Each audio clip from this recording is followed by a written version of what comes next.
When you need a lawyer, how do you find the right one? Contact the Chicago Bar Association. Whether you've been injured or need a will prepared, whether you're buying a home or starting a business, having the right lawyer is essential. The Chicago Bar Association have lawyers who practice in most areas of law and speak a variety of languages. Don't leave it to chance. Get a referral to a screened, experienced lawyer. Visit chicagobar.org or call 312-554-2001. The Chicago Bar Association. Se habla español.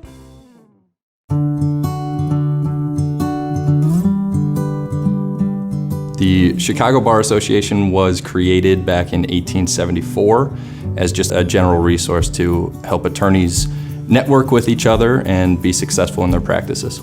The CBA chose to set up the insurance subsidiary because a lot of the members were asking questions about what types of insurance they should tap into. Who's the best resource for legal malpractice insurance, life insurance, health insurance, et cetera, et cetera.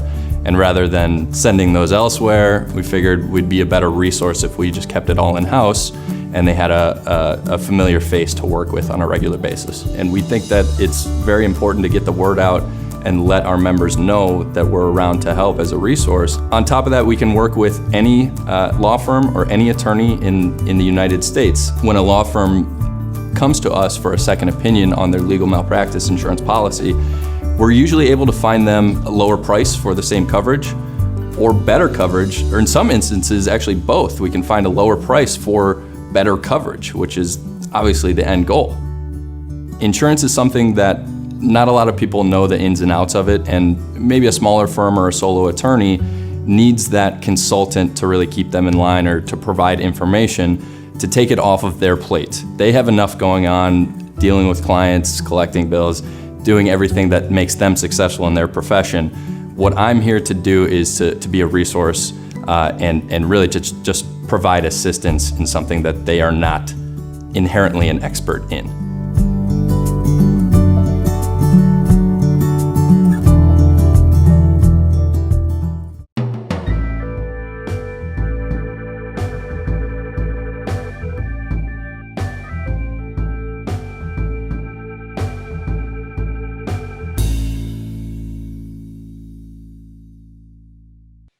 Welcome to You and the Law, a Chicago Bar Association production that provides information on a variety of legal and policy matters of public interest. I'm Mike Alcaraki, a partner at plaintiff's personal injury firm, Leahy & Hosty, an adjunct professor at Loyola Law, and a member of the Chicago Bar Association, where I serve on the Judicial Evaluation Committee, Trial Practice Committee, and as chair of the Media Production Committee that produces this program. Today's program is another in a special series that focuses on the CBA as a public resource for services, community engagement, and education, as well as advocacy. In particular, we'll be discussing the recent formation of the Chicago Bar Association's Racial Justice Coalition, which I'll from time to time refer to, or we will refer to as RJC, which seeks to address some of the most profound problems we're facing today. We're lucky to have with us two great guests. Chastity Burns is a Cook County public defender in the Felony Trial Division of the Cook County Circuit Court, where she handles high-stakes criminal matters. She's a past president of the Black Women's Lawyers Association of Greater Chicago, the second vice chair of the Chicago Bar Association Young Lawyers Section, and a co-founder of the Racial Justice Coalition. Kenny Matuszewski is an associate counsel at Neal, Gerber, and Eisenberg, where he practices intellectual property across a broad spectrum of high-tech industries and is substantially involved in the organized bar, including serving as co-chair of the Young Lawyers Section Intellectual Property Committee, and is co-founder of the Racial Justice Coalition. Chastity and Kenny, welcome to the show. Thank you. Sorry about that. I just gave a bit of background. Now I'm going to ask you each to tell us more about yourself. Chastity, why don't you go first? Sure. So I've been an assistant public defender with Cook County for exactly 7 years, actually, this July. And I'm assigned to the Felony Trial Division. I'm also an adjunct professor at DePaul Law now. I teach a public interest law seminar there. I have been involved with the Chicago Bar Association Young Lawyers section for several years now. As second vice chair now, I was really happy to have the opportunity to co-found the Racial Justice Coalition with Kenny. I've also been the member service manager, and I've helped out with some social events for the bar. And aside from CBA, I'm very involved with the Black Women Lawyers Association. I'm a past president as well as their current chair of their scholarship fund board right now. All right, thank you very much. Kenny. Yeah, so thanks for having us, Mike. We really do appreciate it. So thanks for the great starting introduction. But as you had mentioned, I'm a patent attorney where I do a lot of patent prosecution, technology transactions, and I've worked with pretty much the entire gamut of tech. So I'm say biotechnologies such as cancer treatments, all the way to some really complicated software patents. But kind of what I've always figured is that the common joke is I like to think of as like I work with things, not people. But I mean, honestly, I like working with people. Like I've always kind of had a commitment just through family to kind of give back to my communities. I've done a fair amount of pro bono. I've helped out a lot of prisoners' civil rights cases with artists, and it has reflected so far just within my bar service, where I've not only served as the RJC co-chair, but I'm the current public service manager for the Young Lawyer section of the CBA, a past project officer, actually a past editor-in-chief of the At the Bar blog.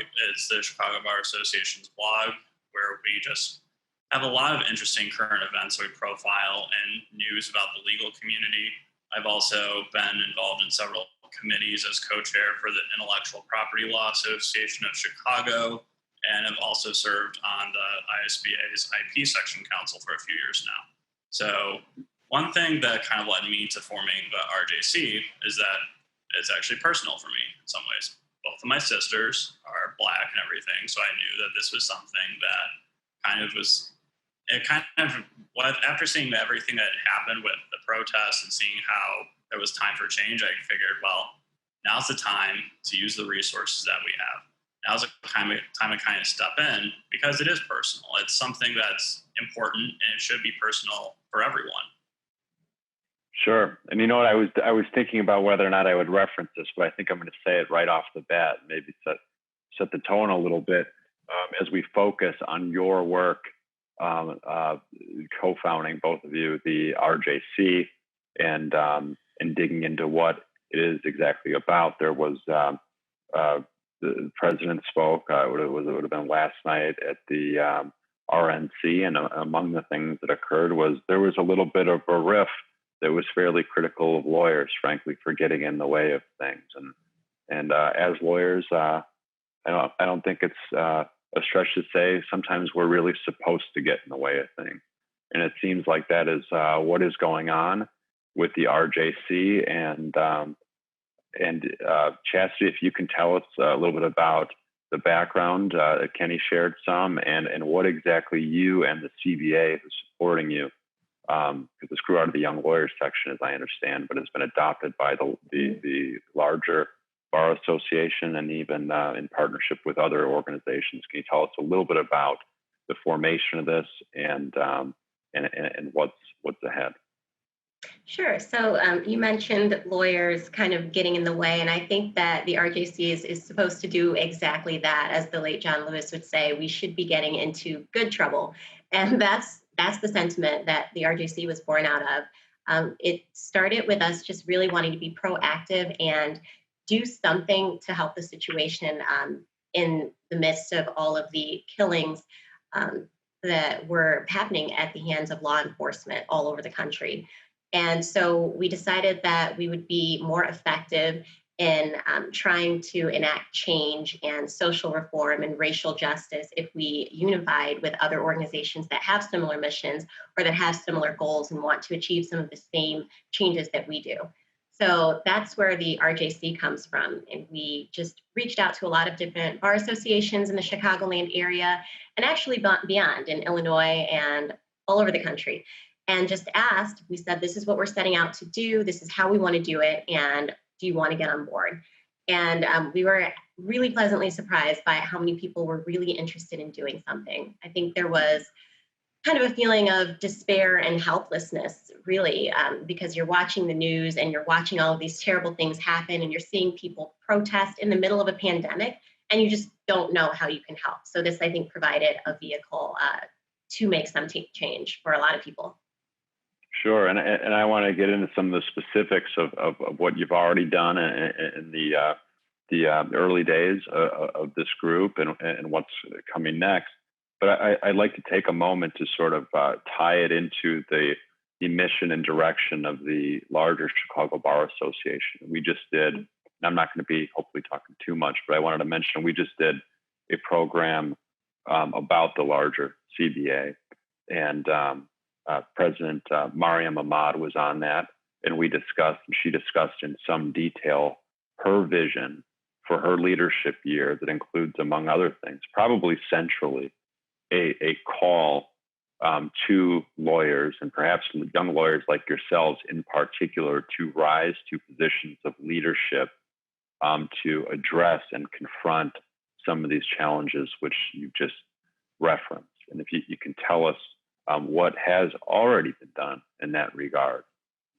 So our first RJC event was actually a live webinar with Senator Dick Durbin.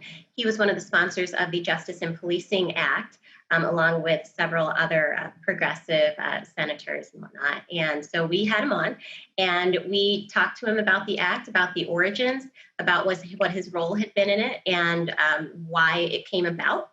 And then he actually took questions from our audience, and a lot of attorneys from the Chicago Bar Association and other organizations that are involved with the RGAC were signed on, and we got to hear directly from the senator in a really great forum about what's going to happen with that bill and what its goals are. So that was really good. That was a fantastic event, and I did attend it virtually, of course. Thank you. And And Mike, that was one thing I was proud of is that, we had a very large turnout, which I was shocked by in some ways. Mm-hmm. But I mean, I had even sent it around to my firm and we'd had, say, some of my work colleagues there, like 100% of the summer associate class attended, which I was very happy and proud of. So that's great. But one thing was that I think just kind of keeping that up is that we've just been really surprised with how receptive everything is. And honestly, what I've found over the years with the CBA is that if you have a good idea, they're willing to do whatever it takes to kind of get it off the ground. I've noticed some organizations kind of just in the past, just because, I mean, they have to be cautious. They have to think that, okay, we kind of have to wait. We have to think like, oh, it's like we're going to have somebody else do it, or it's not quite your turn yet, but soon enough. But the CBA kind of, as I found over the years, and especially with this, was ready to kind of just let us get the ball rolling, snowball to see what would happen. And it led us, at least as of a week ago, drafting a letter and having it sent to the CBA Board of Managers to go to ask the Senate to take a vote on the John Lewis Voting Rights Act again. They were so in support of it. We'd had great widespread just activity and just everybody reaching out. It's something that I'm glad to know that just the leadership at the top is willing to kind of let us make our voices heard, especially on these issues when sometimes it can just be difficult with, say, if organizations say sometimes consider this more like a political act or something. Sure. I think I saw that letter. That was addressed directly to Mitch McConnell, if I'm not mistaken. Is that correct? Yes. Yep. Tell us a little bit about that. A little bit more about that, I should say. Mm-hmm.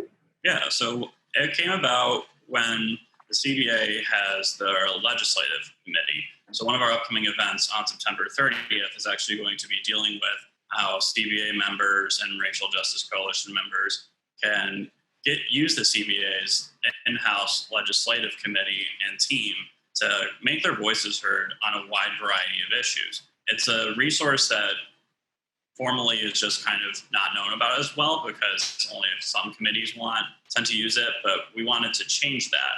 So we decided after that, actually the current first vice chair, Tracy Brameyer, brought this up, and she had suggested that we have a stand on this. So we took to pen and paper, drafted the letter, and then Mariam sent it over to the CBA Board of Managers, where she let us know pretty quickly that they approved it, which, yeah, I was very happy to hear that. Mhm. That's great, and especially off the bat to be involved on that level, meaning to have someone like Senator Durbin take the time to, not just share the details of the Justice and Policing Act, but also to help educate young lawyers to go out and share that vision and help educate the general public, and then to have the support of the bar to draft a letter like you did. I mean, this is frankly, it's a little bit atypical for the young lawyers in any bar association that at least that I'm familiar with. I'm involved with several. So, what's it like to feel supported in your own positions of leadership by the CBA that has so much going on right now to showcase you and what you're doing and be behind you so fully? It's really great. And like you said, it is actually atypical. I'm very involved in a lot of organizations and boards. And just for the CBA to support us so strongly and give us so much autonomy in making change and in advocating for issues that we care about, I've been very impressed. And the current CBA president, as well as the YLS chair, they are both very committed to social change, which I really appreciate. Sure. So I want to ask you about, this program. All the You in the Law programs are really geared towards the general public, and the purpose of this is to provide them, typically non-lawyers, although certainly lawyers too, but with information that is directly applicable, actionable, educational. How, whether through community outreach or just resources that are presently available, is the Racial Justice Coalition in particular providing the public with resources to navigate and tackle some of these issues that we're talking about? Yeah, well, we're doing it in several ways, actually. So we've broken the RJC down into 3 categories so that we can have committees that are really focused on particular types of reform. So we have a service committee and a community engagement committee, as well as an education committee. One thing that we're really excited for right now is we are working on doing a Serving Our Seniors partnership with My Block, My Hood, My City, where we're actually going to be doing a pro bono service event in October, and that we're going to be helping senior citizens with powers of attorney, drafting those for underserved seniors. So that's one service that we're providing to the community that we're really happy about. And as I think many people know now, My Block, My Hood, My City has had an incredible impact over the last several months on the city of Chicago. So we're really proud to be working with them. And then we are also providing education to young students who are involved in our Lawyers in the Classroom program. We're doing a social media campaign and just putting their Lawyers in the Classroom curriculum and lessons into a racial justice context by providing them with memes and videos and skits, just to help them get a better grasp of that material in light of everything that's going on around them, or that they might be seeing on the news or hearing their parents talk about. And one other thing we going forward with the public as well is, as we get closer to the election, we know that really the best way to make change is to go out and vote. So what we are actually coordinating together with the Black Women Lawyers Association is we're going to have a voting campaign. So we are going to be having little 2 to 3 minute kind of like little ad bumps in between programs on CAN TV. We are going to be talking about ways that people can vote on the Chicago Bar Association's At the Bar podcast. We're reaching out to contacts at WBBM, WGN, and within the local Asian American community to really try and reach as wide of an audience as possible and just get as many people to know, how can I vote? When are the deadlines? Why is it so important for me to vote now? It's just something that it's just a major form of change. And as we can say, it's one of the most important things you can do. It's a civic sacrament, in the words of Father Theodore Hesburgh. 3 guesses where I went to college. I think you're falling into the Notre Dame joke that you know what I'm referring to, right? I think that's what we're talking about, right? Okay. All right. So let's talk more about community engagement and partnerships with other community entities. And you just listed several there, right? Mm-hmm. So why don't you pick just maybe a couple that are particularly noteworthy, or that you want to address in particular, and explain a little bit about how that or those partnerships are working. Well, actually, we didn't mention the forum that we have coming up actually in a couple of weeks. So we're going to be having a discussion with local community leaders about police reform. So this is that education of the public piece that you were talking about, because obviously police reform is just really necessary right now, and it kind of spurred the birth of the Racial Justice Coalition as well. So we are going to be discussing the Civilian Police Accountability Council, so CPAC, versus alternative reform ideas such as Grassroots Alliance for Police Accountability, GAPA. And we have a current Chicago alderman who's going to be speaking, as well as Father Michael Flager. And we're really excited about just having that conversation and fleshing out those two camps of possible police reform and educating the public as well as the legal community about the different ways that we can respond to the killings of people at the hands of law enforcement and address that through local government. I want to follow up. I want to follow up with the question that might be a tougher question on a variety of levels, whether it's emotional or emotionally difficult or even sort of intellectually difficult to figure out solutions to. But how is the RJC approaching the tension of the need, the clear need for systemic police reform? Okay, with the idea that, and just the reality that, many of our officers out there come from all types of backgrounds, all races, all classes, all walks of life, and are also, our community members. I mean, really are our community members.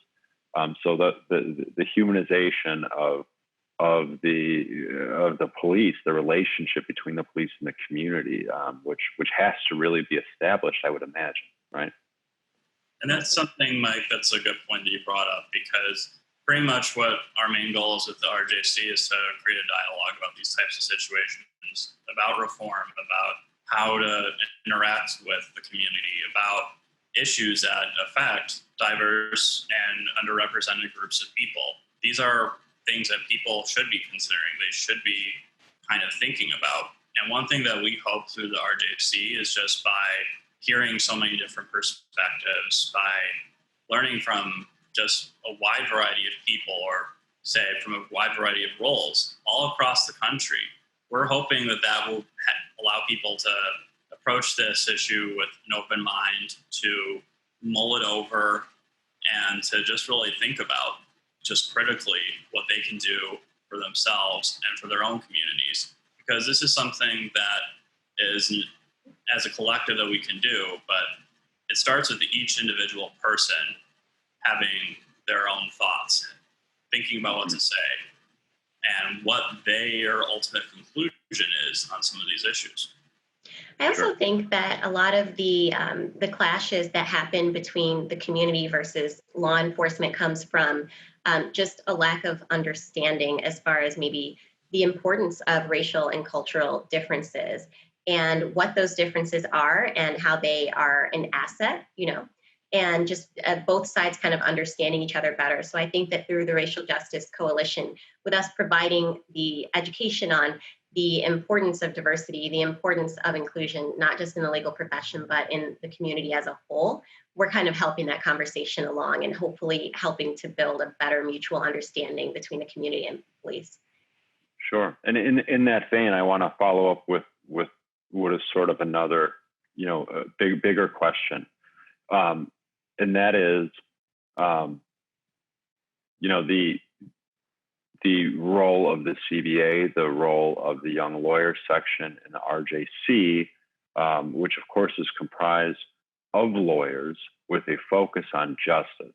Okay, so I think there's not a focus, there is not built in, or at least inherently supposed to be an overt focus on politics, so to speak. However, one of the things that I have seen happening in the practice, in the bar associations, and in the schools, and I know Chastity, you said that you're an adjunct at DePaul, I believe. I just learned that. I didn't know that. I get a lot of titles and things that you did. I just learned that right now, and we're coming up on time, so we're going to have to be a little bit quick. But there has seemed to me to be a real shift in the thinking that lawyers, yes, we must be focused on justice, and what that really means is embracing the concept that there is such a thing as social justice, and how to square the law with the practicalities and the inequities that oftentimes result from an unexamined law or practice.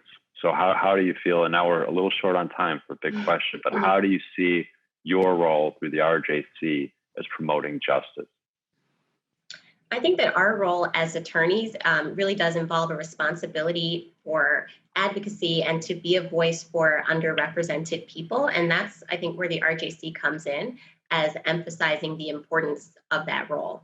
And the Chicago Bar Association, is one of the biggest bar associations, definitely in the state of Illinois and in the country. And so I think it's obvious that we would and should be a leader in professional responsibility, and in the responsibility of a lawyer to be a leader in the community. I think it's a natural connection.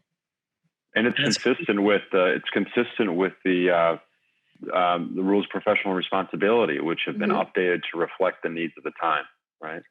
Kenny, you had something to add, then we'll close. So essentially, the Chicago Bar Association over the years, in addition to being one of the largest, has had a history of public service, a lot of public servants getting involved in many capacities, whether in government or just through their dedication to pro bono work. So in many ways, I think this is only a natural extension of the history. And over the years, what the CBA has done, there have been, I've noticed over the years, several talks about how, getting community leaders involved about curbing gun violence, how to engage our schools, having programs such as Lawyers in the Classroom, or the Law Explorers Club to get the community in there. This is only a natural extension of what we've already been doing at the CBA.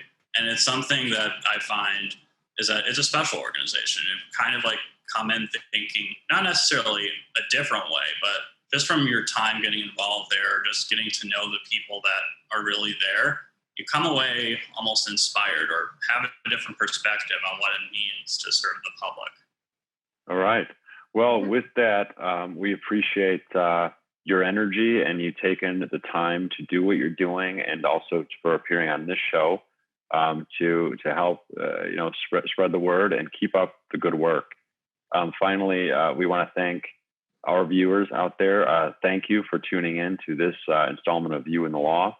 Be encouraged to visit www.chicagobar.org to learn more about the Racial Justice Coalition and the Chicago Bar Association. Kenny and Chastity, thank you very much for appearing on our show. Thanks for having us. Very much, Mike. When you need a lawyer, how do you find the right one? Contact the Chicago Bar Association. Whether you've been injured or need a will prepared, whether you're buying a home or starting a business, having the right lawyer is essential. The Chicago Bar Association have lawyers who practice in most areas of law and speak a variety of languages. Don't leave it to chance. Get a referral to a screened, experienced lawyer. Visit chicagobar.org or call 312-554-2001. The Chicago Bar Association. Se habla español.